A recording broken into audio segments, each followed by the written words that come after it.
Welcome back to the Situation Room. I'm Wolf Blitzer in Washington. In today's strategy session, are leading lawmakers changing their tune on staying the course in Iraq?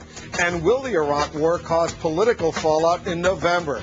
Joining us now are CNN contributor and Democratic strategist Donna Brazil and Terry Jeffrey, the editor of Human Events Online. Guys, thanks very much for coming in. Chris Shays, a moderate Republican for Connecticut, fighting for his political life right now, a tough campaign he's undergoing, comes back from his 14th trip, probably more than any other member of the House has made to Iraq over the past 3 years. His 14th trip, and this is what he now says. Listen to what he told Andrea Koppel earlier. I think it's absolutely essential that the Iraqis understand that this is not an open checkbook that they can draw on for years and years and years, and more importantly, that they can't draw on our military forces ad infinitum, year in, year out. All right, what do you make of this pretty, I think, significant about-face for Chris Shays? Absolutely. Look, Chris Shays was one of the president's staunchest supporters on the Iraq war. He has resisted any call for a timetable or redeployment of the troops.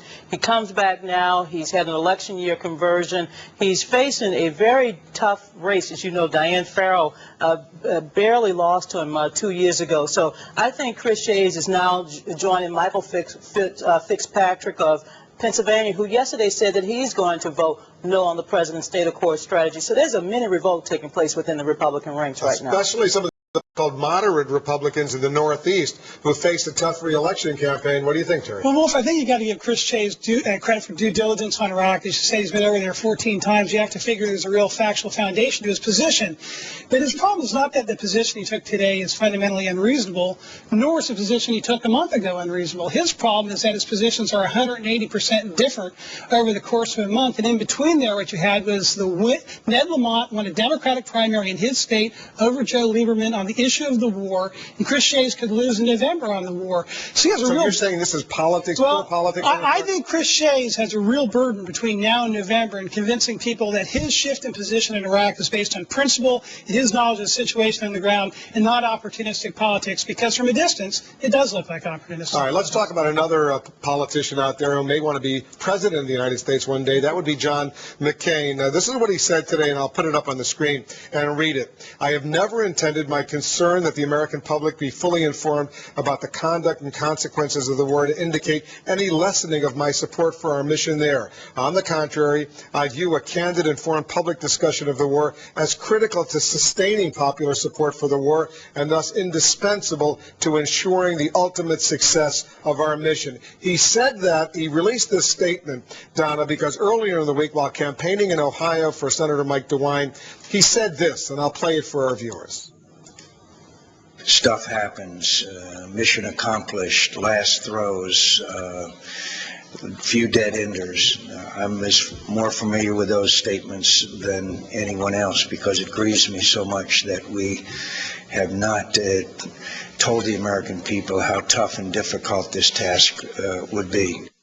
Those statements, stuff happens, mission accomplished, last throws, a few dead enders, statements from the president, the vice president, the secretary of defense, and he was saying, you know what, you shouldn't lead the American people. This is not going to be a day at the beach.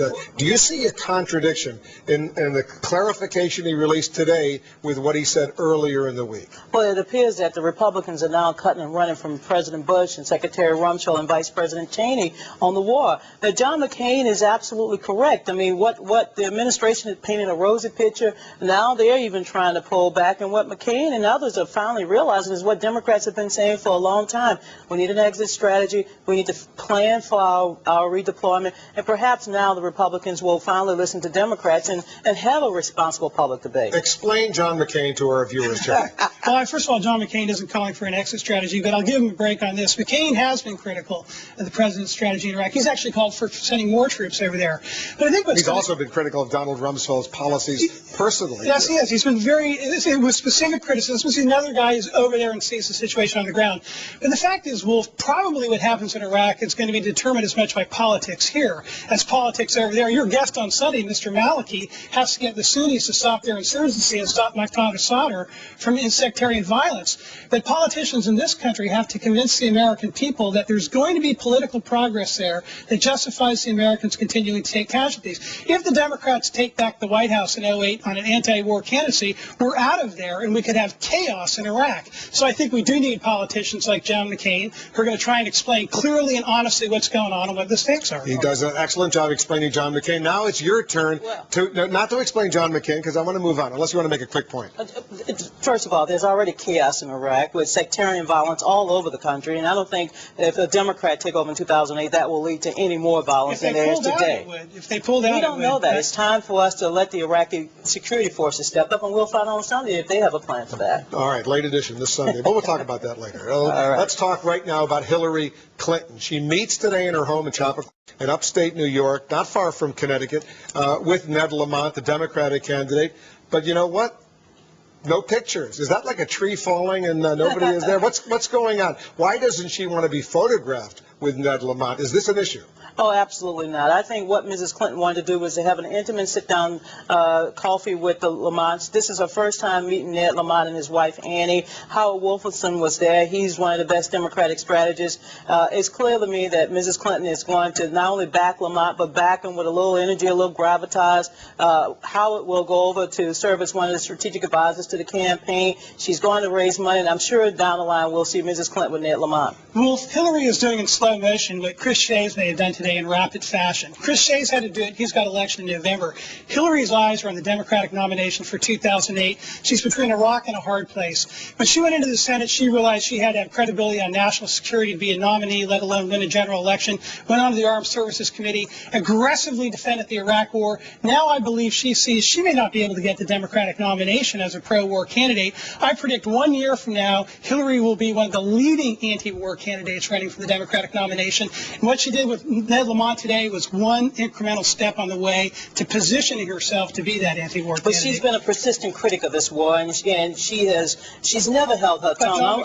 Unlike Joe Lieberman, who held his tongue, Mrs. Clinton has always. We got to leave it there, guys. The president mishandled Terry and Donna, thanks very much. Have a great weekend. Up next, we're going to.